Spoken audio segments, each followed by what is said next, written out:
One of my favorite tricks in editing that I think a lot of people don't think about is that, yeah, you can fix the color, you can fix the sound, you can crop the image, but there's another thing you can do in editing that I'm not sure many people realize they can do.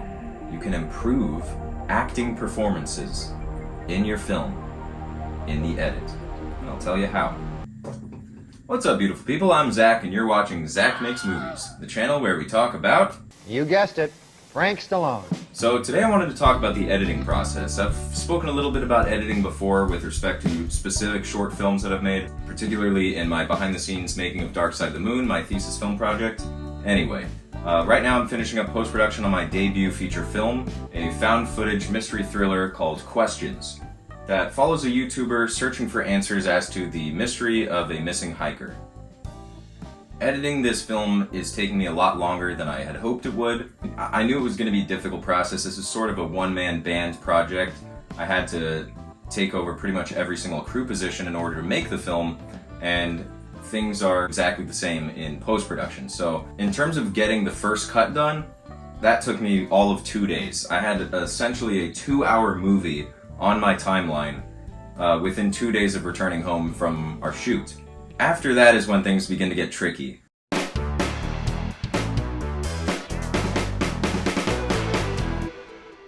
don't remember where I was going with that, and I'm not going to find out until I watch the edit and realize I lost my train of thought. But the important thing is this. Today we're talking about editing, so that's what we're going to focus on. And I have taken the liberty of writing down some aspects of editing that I think would be interesting to walk through, especially through the lens of this real feature film that I am very close to completing and hoping that you guys will see soon. But yeah, right now I want to talk a little bit about how to improve your film in editing. Alright, so let's get right into it. So the first thing that you want to think about when you begin editing your movie, now you throw everything on the timeline. You get all your shots, you get all the angles that you want, you put that on the timeline. The movie's going to look a lot longer than you actually want it to be because you haven't chopped out those pauses yet. You haven't removed lines that aren't working that you had written that now you're going, okay, that doesn't work, I gotta get rid of that. And you haven't chosen your angles yet. So when you choose all your angles, it's gonna get probably 30 minutes shorter as a feature, which is exactly what happened to mine. Yeah, the first cut was like 2 hours and 10 minutes. The current cut is 1 hour and 25 minutes. You're welcome. But after you've done that, after you have everything on your timeline, the number one question you want to ask yourself is, what do I want the pacing of this movie to be? Now, hopefully you already know what you want the tone to be, and hopefully you already know what you want the pacing to be.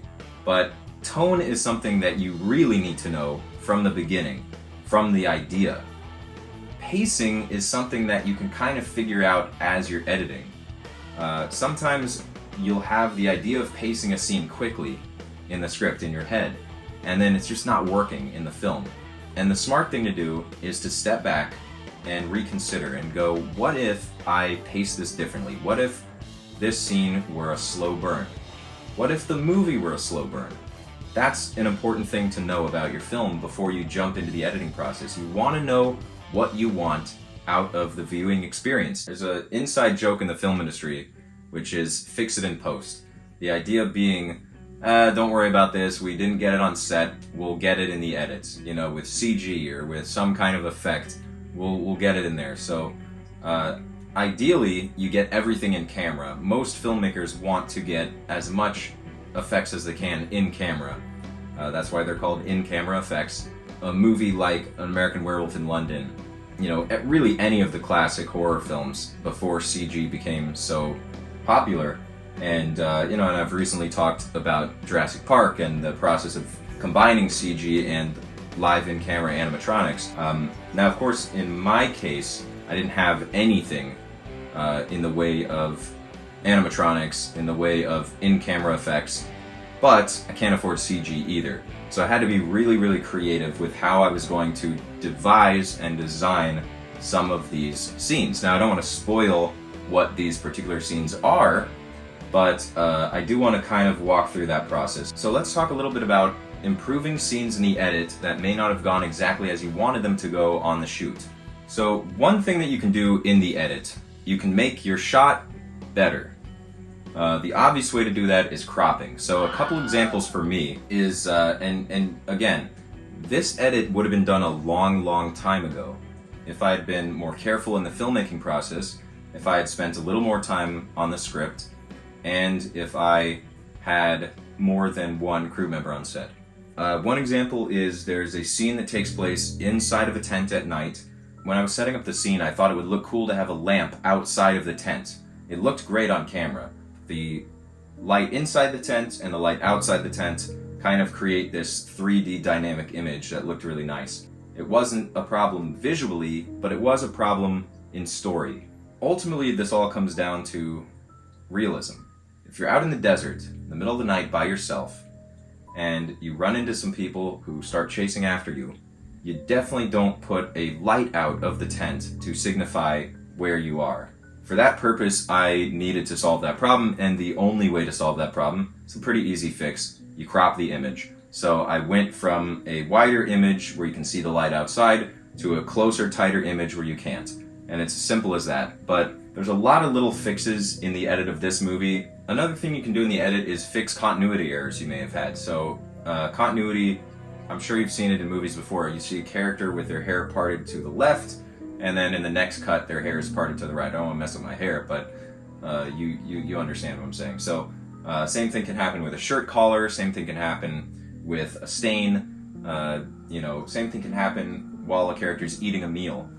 Suddenly the meal gets smaller and then the meal's larger again in the next shot. Those are continuity errors and you don't want that in your movie. So a simple fix, you find something else to cut to. So sometimes you'll get a shot in your movie that looks fine on set, and when you're cutting it, it just doesn't fit. And something you'll need to do is either crop it to get a little closer, or you can use some distortion to even cant the angle a little bit. And I've done that sometimes just to have a more dynamic shot than I actually got on set. Another thing that I've done, the Ken Burns tool, which is when you're cropping an image, but the crop is happening as if it's a pan or a dolly movement. So you can do that in the edit where you can actually create movement in the camera that you didn't have on set. And I do that all the time, especially on the YouTube channel. Anytime you see in one of these videos the camera slowly zooming in on me, I don't have a dolly operator filming me. I did that in the edit. It's a very simple tool that's just within the cropping sub-tools. So very helpful. I highly recommend Ken Burns. Another thing you can do to make your scene more dynamic, more interesting is color correction. I talked about this a lot in my behind the scenes making a Western video. When I was making Crow's Creek, the skies were completely blue the entire film. The whole film shoot, it looked serene, peaceful, tranquil, beautiful. I didn't want that. It was a horror movie. It was supposed to be dull and gray and cloudy and depressing. So what I did is I spent hundreds and hundreds of hours editing the color in every single shot until the clouds looked gray and the characters were not horribly affected by the shift in color correction. So that was a massive challenge because anytime I tried to turn the blue skies gray, it would then mess up the color on the characters. And then I would have to keep tweaking it and tweaking and tweaking until I got exactly right. Then I would try to save that as a preset and use it on the next shot, and it wouldn't work because it was a slightly different shot. The color in the sky was a little different than the previous shot, so I'd have to start over. We're talking about hundreds and hundreds of individual takes that I had to color correct manually without a ton of experience prior. So that was an absolute nightmare. It was very difficult. I'll show you in this video what it looked like before and after, so you can see how incredibly impressive I am. But on this film, I used some color correction techniques as well. The one that I did most recently, which I think you'll be able to see in this video, is I took a scene that we shot at an apartment complex. It was like a private screening room of an apartment complex, and I wanted it to feel like it was at an arcade bowling alley. So I threw in some bowling alley sound effects, and I put some music in the background that sounded like it would be playing there. But I didn't like the harsh yellow lighting that we were having in that screening room.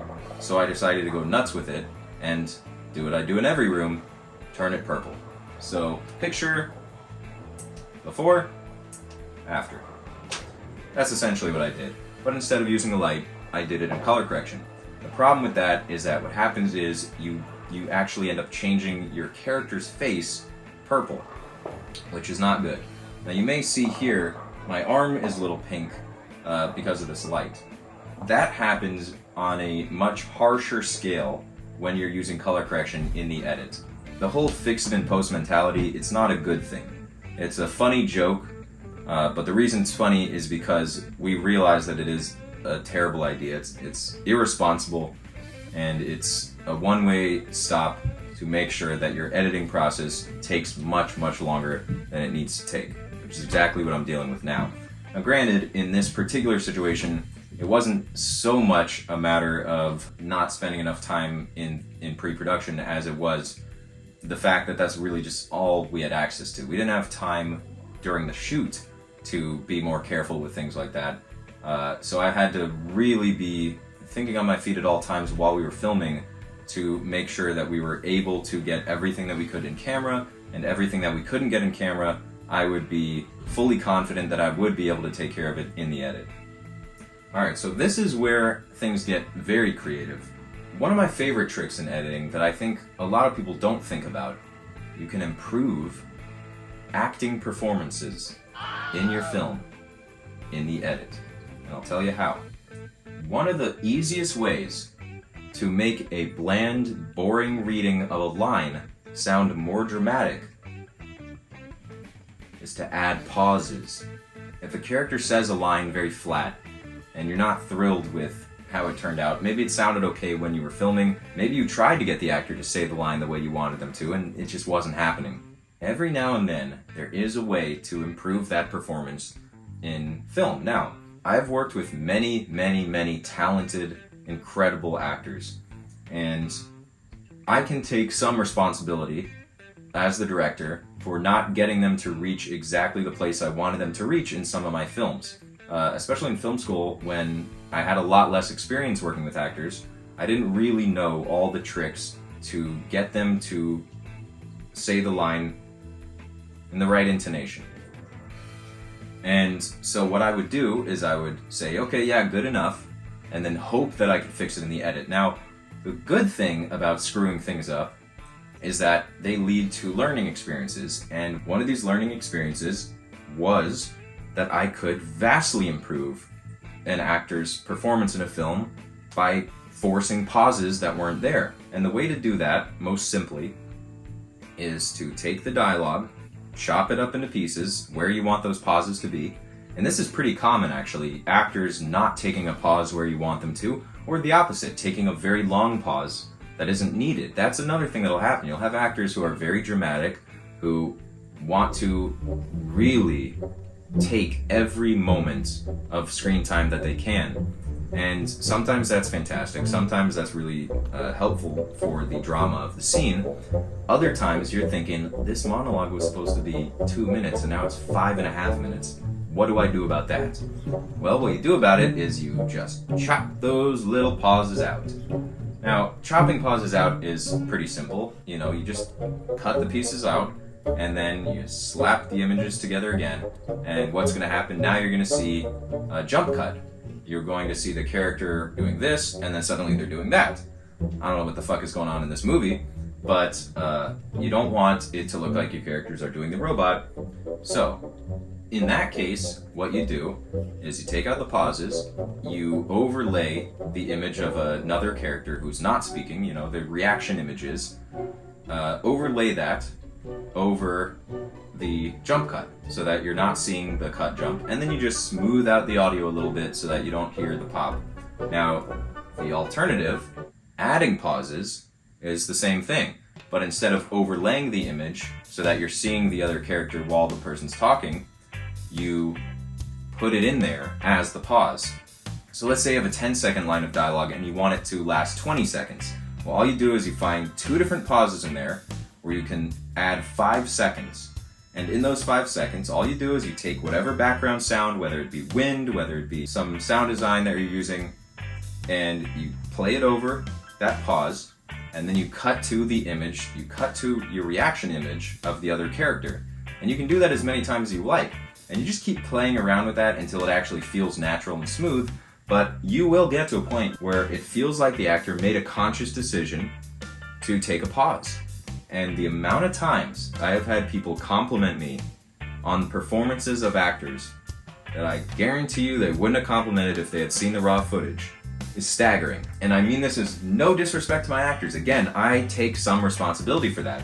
But I also take responsibility for fixing it. And you can too. And then the final aspect of editing is music. And I've talked about this many times before. Music is one of the most, if not the most important part of a movie. Now, I ran into a bit of an issue here because found footage films generally don't have scores. Sometimes they'll have some diegetic music playing in the background if a character is turning on the radio or something like that, but they almost never have a score. I love film scores, and it's so difficult for me to watch a horror movie without one. But I realized that in order to make this movie feel realistic, I needed to use sound design, wind, crickets, animal sounds as my score of the movie for the most part. Now, I still chose to use some edited in music as if the person who found this footage, hence the term found footage, decided to cut it together like a feature film with some music. So I used classical music, which is my clever way of spending the least amount of money possible on recognizable songs. I think most viewers will recognize a lot of the music that I have in this film, and I didn't spend more than $25, $50 on each one, which is another clever money-saving hack. But one of my favorite things to do, and I think one of my personal skill sets in editing, is cutting to music. What I like to do is choose the right song, lay it onto the timeline, throw all the clips that I want in there, and then just start playing around and experimenting to try to cut exactly to the timing of the music. So here's an example of a scene in this film that I did just that.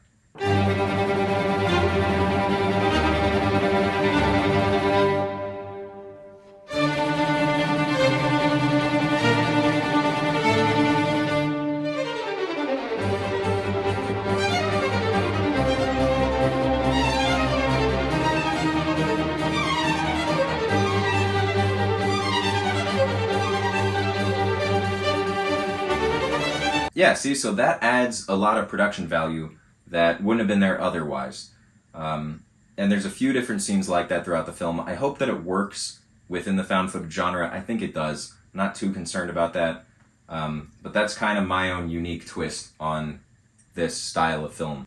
So if you have any questions about editing, I use Final Cut Pro. I don't know a ton about the process of using Avid or Adobe Premiere, but those are the current industry standards, so if you want to get into editing, I would recommend trying to figure those out. It's too late for me. I'm a product of the past. But that's about all for now. So as the spooky season approaches, I'm going to shift over to almost entirely content related to Halloween. If you want to see more content like this, go ahead and subscribe. You can check out the trailer of questions. It's on my channel. Go to Clips and Trailers is the playlist that it's under. Should be the first one on there, so you can check that out and see what you have in store for yourself. And leave me a comment below if you have any questions about editing specifically that I might be able to answer. And if I can't answer it, then I will secretly Google it and pretend that I knew all along. So, hope you have a great week, and I'll see you next time.